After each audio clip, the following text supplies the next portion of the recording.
All right, y'all. So this video is on how I beat my second DUI and some of the things that happened in the in the backstage type situation.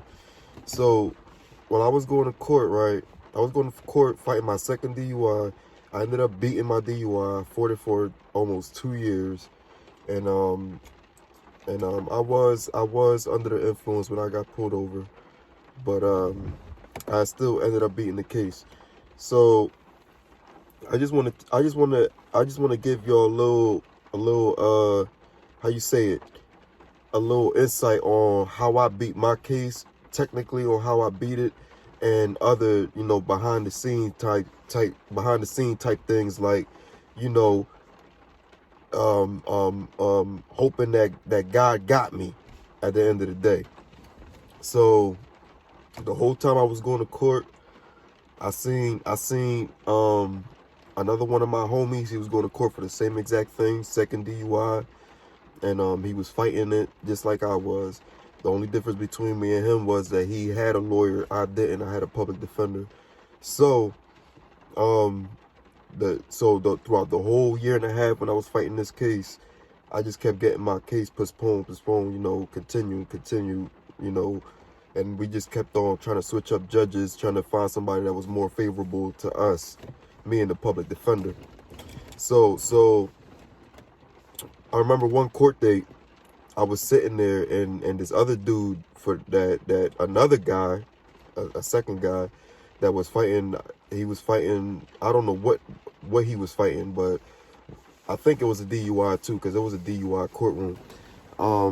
They just told him, they said his name, and he was like, right here, and they was like, case dismissed, and he was like, all right, got up and walked out.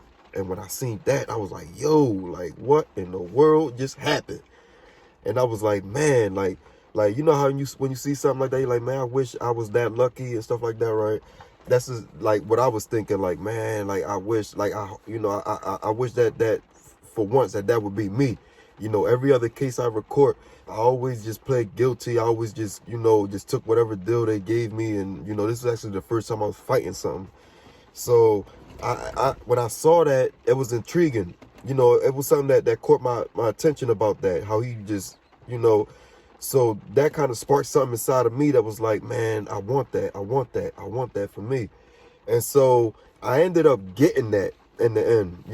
I beat my case, and what's crazy is I honestly believe that was my belief in God, that I truly believed that God would help me.